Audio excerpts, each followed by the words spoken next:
وأشهد أن سيدنا محمدا عبده ورسوله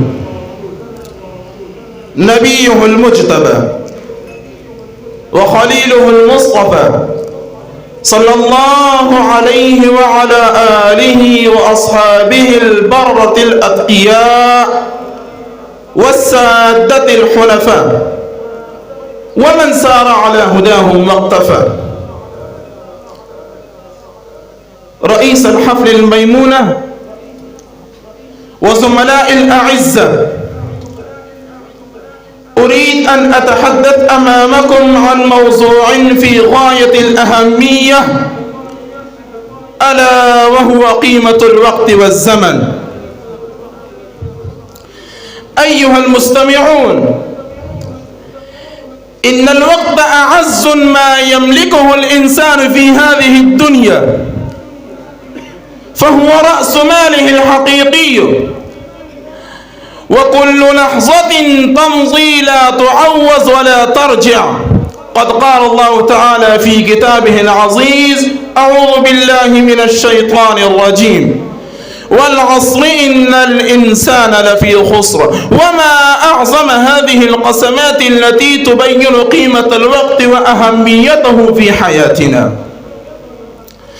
أيها المستمعون، من دلائل سعادة المرء وأمارة توفيقه أن يلهم الإنابة إلى الله وطاعته، واغتنام الأوقات فيما يضنيه من ربه ومرضاته، فلا تمر عليه ساعة من ساعات الزمن ولا لحظة من لحظات العمر دون أن يحقق فيها عملا صالحا يقربه من ربه، أو يقدم عملا نافعا لمجتمعه وأمته يرجو ثوابه ويؤمل جزاءه. ذلكم أن الوقت يا عباد الله، ذلكم أن الوقت يا عباد الله أولى ما عني به المرء وآكد ما يهتم به، لأنه أنفس ما يملك من الثروة، ولا يقدر بحساب ولا ثمن. كما قال الشاعر: الوقت أنفس ما عنيت بحفظه،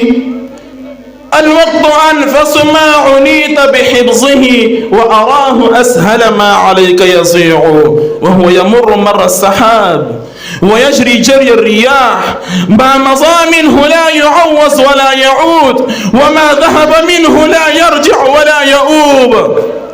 فمن الحزم والرشاد أن يغالي المسلم به مغالاة شديدة، وأن يحرص على اغتنامه بكل نافع ومفيد.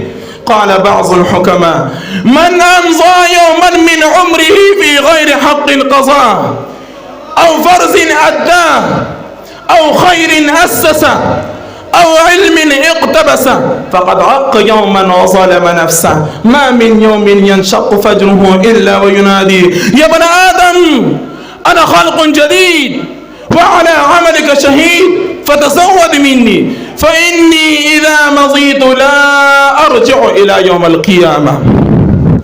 أيها الأحبة، من دلائل سعادة المرء وأمارة توفيقه أن يهتم به اهتماما بالغا. قد قال الله تعالى في كتابه العزيز: فقد أقسم بالليل والنهار والفجر والضحى والعصر والصبح. فحينما يقسم الحق بشيء من مخلوقاته فذلك دليل العناية والاهتمام. بعدما جاءت السنة النبوية تؤكد ما أشار إليه القرآن الكريم عن معاذ بن جبل رضي الله عنه قال: قال رسول الله صلى الله عليه وسلم: لا تزال قدم عبد يوم القيامة حتى يسأل عن أربع: عن عمره فيما أفناه، وعن شبابه فيما أبلاه.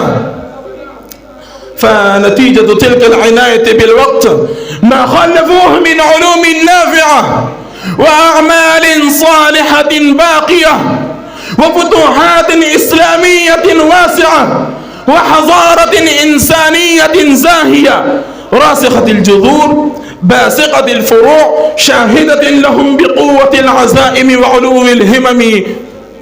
أختم بقول الشاعر: الوقت أغلى من الياقوت والذهب، الوقت أغلى من الياقوت والذهب، ونحن نخسره في اللهو واللعب، وسوف نسأل عن خالقنا، وسوف نسأل عنه عند خالقنا يوم الحساب بذاك الموقف النشب. والسلام عليكم.